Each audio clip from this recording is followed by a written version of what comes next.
Alright, hello and welcome to my YouTube channel. So I thought I'd just do a quick introduction video to start off my series of Couch to 100 miles. I'll go into more about why I'm doing that towards the end of this video. But for now, just a quick intro. My name's Phil, nice to meet you. I live in Wiltshire in a town called Chippenham.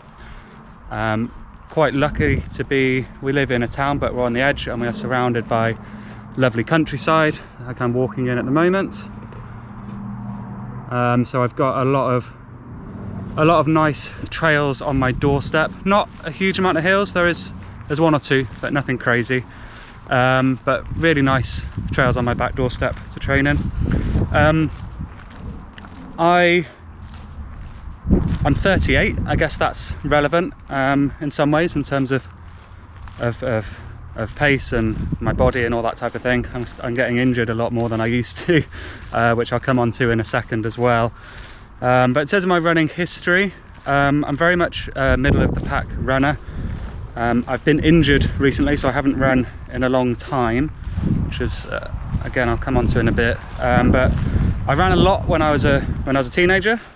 Short distances, but did a lot of running, and then I kind of fell off it, as you do, as I got through uni and got a job and just got lazy. I got quite overweight, and then I started running sporadically with my wife in kind of 2017. We discovered parkrun, which is like what a great thing parkrun is. But we started doing that. I probably did that kind of once a month or so for a few years. Not great times, kind of 30 minutes around there, and slowly brought that down, but not anything serious at all. And then I think, like a lot of people, when COVID hit, that was when I thought, right, I need something to do, something to occupy my mind, get me moving. So I started running. Didn't know what I was doing, but just started going out and doing some running and building up the miles. Started entering some races, like some 10Ks and things. Started doing a lot more parkrun and just kind of got the bug for it. Started watching lots of running channels on YouTube. I switch arms, it's quite tiring. Lots of running channels on YouTube, and stumbled across, going down this rabbit hole, ultra marathons. And just got absolutely hooked on watching content on ultra marathons and people running 100 miles and 200 miles across these stunning landscapes and going on these incredible adventures. And it just appealed to me so much. I was like, right, that is what I want to do. I really want to get to the stage where I can start entering these ultra marathons and kind of it put in my head this long-term goal of running 100 miles at some point. So I still haven't done that. The longest I've run so far, which I did last summer, was 100 kilometers. I did the Ridgeway Race to the Stones, which is quite an easy, as 100Ks go, kind of undulating kind of cross-country path along the Ridgeway, which is one of the oldest pilgrim trails in the United Kingdom. And it finishes at Avebury Stone Circle, which is quite a historic site, and that was quite a kind of an introductory 100K. So that was last summer in July, I think. The years before that I'd been slowly building up. As I said, I did a 10K, then I did a marathon, did a few marathons, I did a 50K, and just carried on building gradually. But what I found is every time I would finish a race, I'd fall back off. So I'd have a really good 3-4 month training block, do my goal race, and then I would just, I'd basically, unless I had another race booked in, I'd fall off. I would have no motivation to train, my fitness would go back down again, and then I'd sign up for another race in a few months time, start another training block, and be kind of starting from a low base again and having to build myself up to that kind of base level before I could build that fitness. So that's been my journey. Do a race, fall off, build back up, do a race. Last year I had a longer training block for about 6 months leading up to the 100K. Did a 50K in the training and a marathon in the training race, and then went on and did the 100K, and that went well. But inevitably what happened after the 100K, I I actually signed up for, straight after the race, the Arc of Attrition 100-mile race, because I was like, I can use this to springboard and reach my goal of doing a 100-mile race. But I was just too burnt out on training. I couldn't get the motivation back so soon, because signing up for that race didn't give me any time off effectively. It gave me a couple of weeks and I had to go straight back into a new training block. I just got burnt out on it, and I ended up cancelling that entry, so I didn't actually do it. So for the rest of last year, I kind of tiptoed along. I was doing not much at all in terms of mileage. I was doing about 10 miles a week, probably kind of 3 or 4 mile runs a week, with the intention I was going to take some time off, or just lower my mileage, rejuvenate myself, and come back this year infused and ready to go, and then build my training back up. So that was all going well, and then in February, it was actually March, but we went away in February, and then in March we went to Thailand for a holiday, and my wife and I went to a kickboxing introductory class, as you do when you're in Thailand. And I think it was the kickboxing class anyway. It didn't happen immediately, but I went quite hard. I was hitting the bag quite hard. I went with the trainer, and he was getting me to hit the pads and everything, so I was doing lots of kicks. And then a few days later, my Achilles started aching, and the day after that I could hardly walk, and we went to a clinic out there, saw a doctor, and basically I'd done quite a bad strain on my Achilles. So not a snap, but quite a bad strain where the Achilles attaches into the heel. And the doctor said to me out there, right, 2 weeks complete rest, can't do anything, and then slowly build up from there. So that was a big kick in the gut, especially as we were on holiday, so I basically had to do nothing for 2 weeks while we were out there. But then slowly recovered from that. So it's been a few months, just built back up. I did a couple of little tester 1 mile runs, and it was a bit achy, but it was okay. And then a couple of weeks ago, I went to London and had, hold on, let me just go over this style.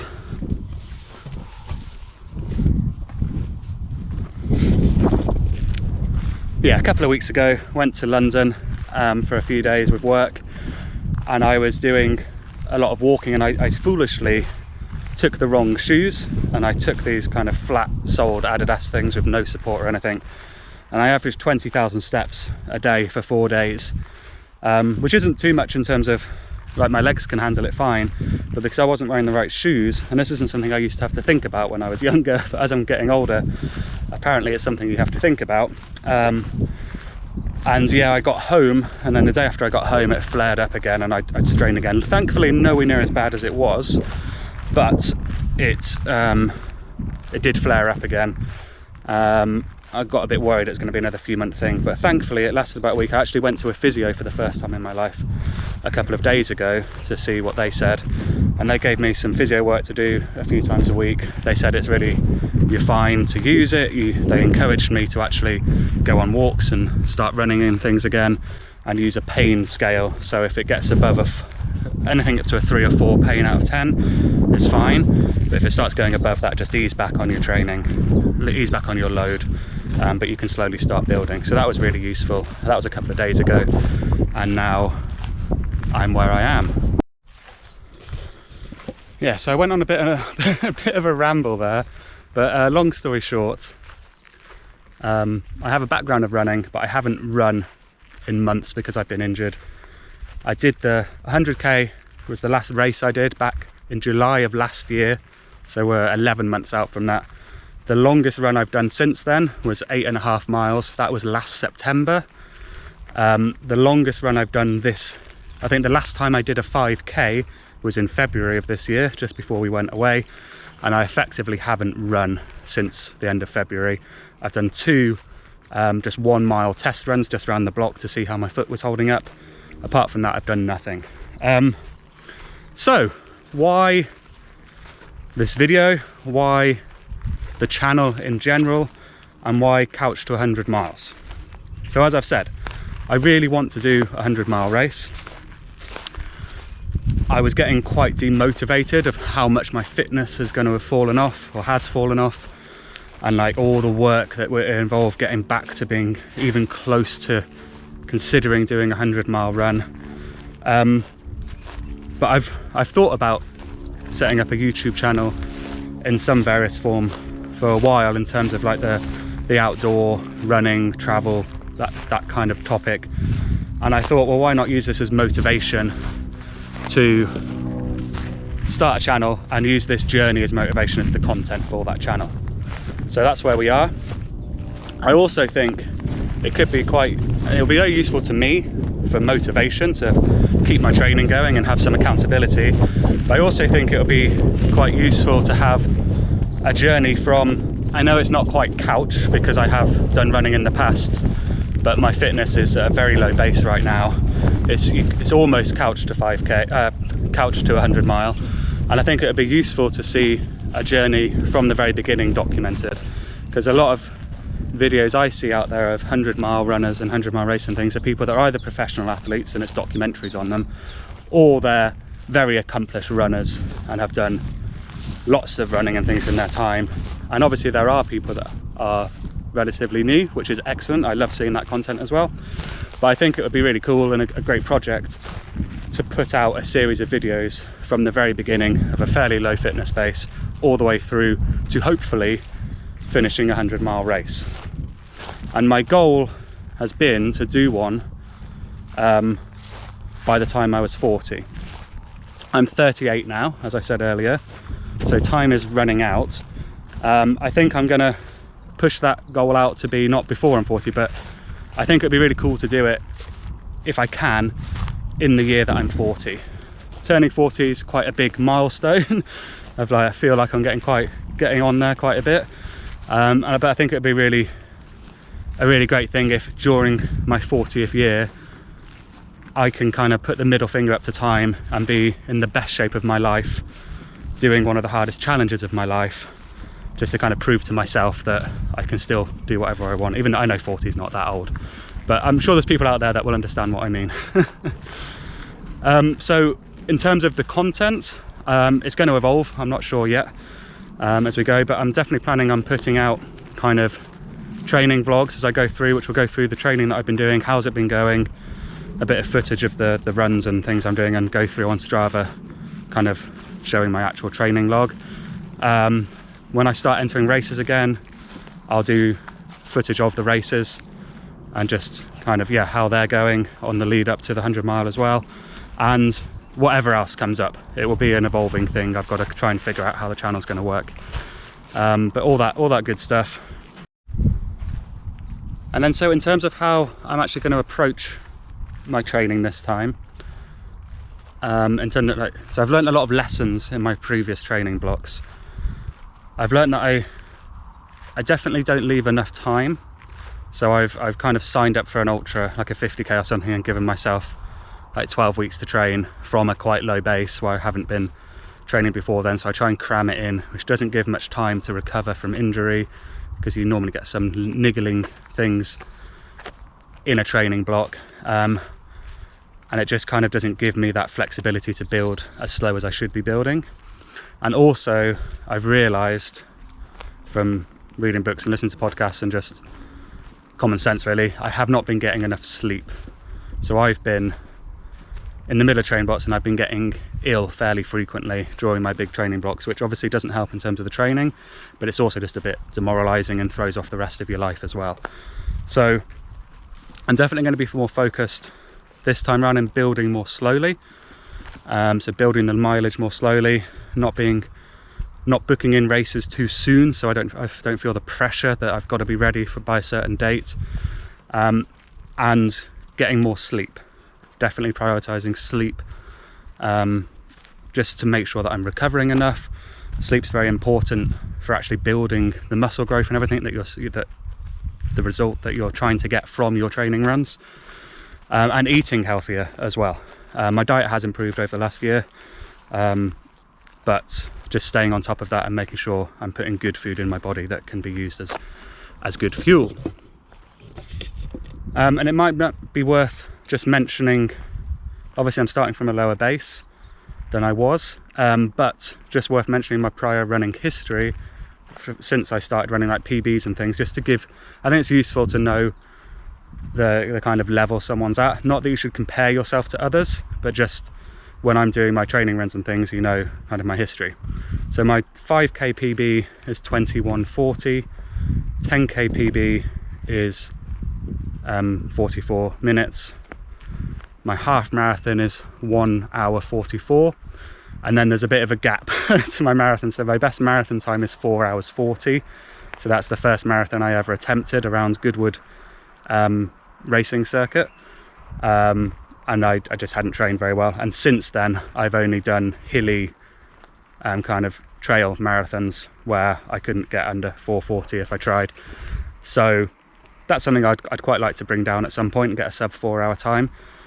And then there's 50k and 100k. 50k is 6 hours 5 minutes, and then 100k, I've only done the one, was just shy of 15 hours. So I'm very much, especially on the longer distances, very much a middle of the pack to kind of back of the pack runner. One of the things I love about ultra marathons is the adventure. I'm not there to race it. Sometimes at some points in the race I might get a little speed going if I'm feeling really good, but I'm just there to finish the race. That's certainly the mentality I've had so far anyway, and that's the mentality I'll have going into the 100 mile if I eventually get there. It's just about finishing. It's about enjoying the scenery. I love races with kind of in really nice environments. I did Snowdon, the UTMB Snowdon 50k a couple of years ago, and the scenery and everything on that was incredible. The adventure of it I loved. That's what I like about the ultra marathons. It's a different type of pain to doing like a fast 5k. I don't mind as much the kind of continuous low level pain of an ultra. I'd far rather that than the lungs exploding, pushing yourself to the point of almost vomiting trying to get a PB in a 5k. So that's kind of my style of running. That's what I prefer, and I do occasionally try and get PBs in the shorter distances, but I haven't improved on my 5k time. I think I set that in 2023, but it's something I maybe will do at some point.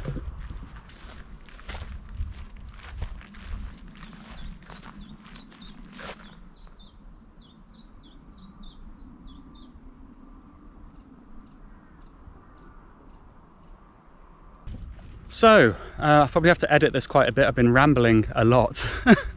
But effectively, yeah, welcome to the channel. This is the very first episode of Couch to 5k.